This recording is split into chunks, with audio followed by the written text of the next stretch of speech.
Aba, good morning guys. Aba, teka, ano nga pala itong listahan na to? Saan ba pupunta si Kuya Brian? Bakit may listahan na eco bag na to? Aba, teka, mukhang mamamalengke tayo. Ay, mamamalengke nga si Kuya Brian guys, diba? Sabi ko sa inyo, medyo nakadiskarte si Kuya Brian ang pampuhunan natin sa ating mini grocery. Maliit na tindahan, talagang super maliit lang. Siyempre, sideline. Hindi matagal talaga, Jeep Marikina. Okay.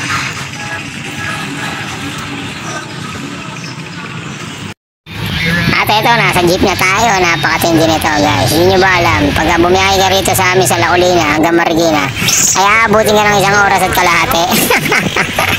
Parang pumunta ng Cubao. Ano ba? Sa Marikina na nga si Kuya Brian. Malengke tayo dyan. Shoutout sa mga taga Marikina dyan. Grabe, napakaganda ng kalsada nyo.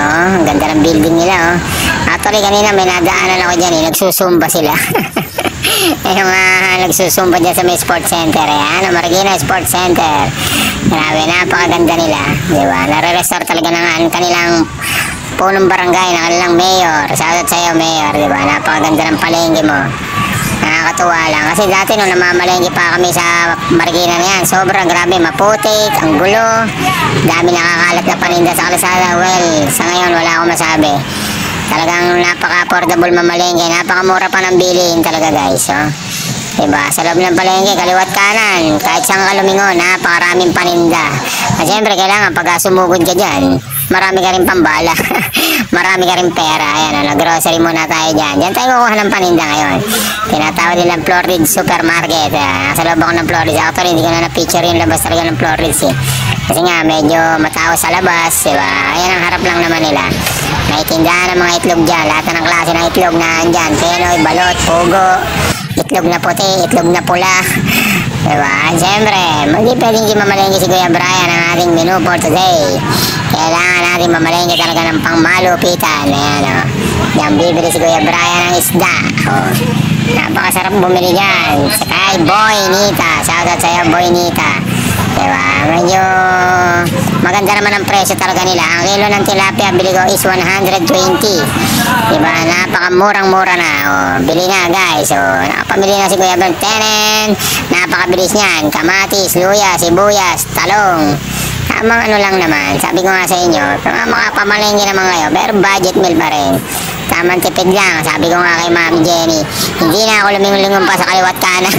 Ayoko na lumingon-lingon pa. Sobrang grabe. Napakaganda na. Napakarami mong mabibili. Sa murang halaga. Mura talaga kilo sa Marikina. Wala akong masabi. Diba? Lahat na andyan na sila. Napakatindi talaga. Napakaraming tao. Holiday kasi, diba? Ang tawag niya, araw ng kalayaan. Ayan, kaya medyo malaya tayong mamimili. Yan ang mamalengke talaga si Kuya Brian. Kahit dito sa Tagal La Colina si Kuya Brian sa may Antipolo. Diba? Medyo mas kabisado ni Kuya Brian kasi si Kuya Brian ay laking Marikina. Si Mami Jenny ay batang Marikina din. Diba? Diyan lang kami lumaki talaga. Kaliwat kanan, gulay, baboy, isda, manok, lahat. Ayan ang napamili ni Kuya Brian. Ang tinatawag ni Kuya Brian dyan ay pangarap namin paninda. Ayan, kahit naman paano, kahit konti, paunti-unti. Tinatawag natin pangarap na paninda. Ano ba kuya? Sorry kami. Yes, eto na ang pangarap na paninda guys. Bumili kayo sa akin ayan dami niyan ito lahat ang pangarap namin paninda. Bumili kayo huwag kayong makulit. Grabe guys, sobra mahal na ng bili. Bali actually ito sa listahan ni Mami is 1,500 siya mahigit. Pero naka 1,330 lang ako, gano'n. Kasi merong mga mahal, di ko masyado nabili.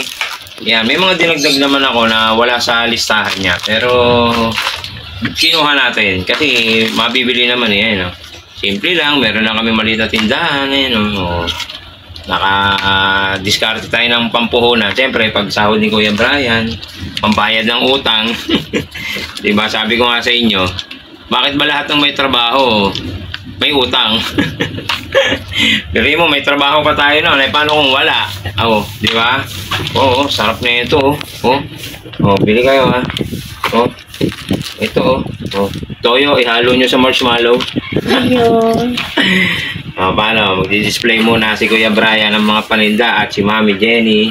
Ano guys, Ayan.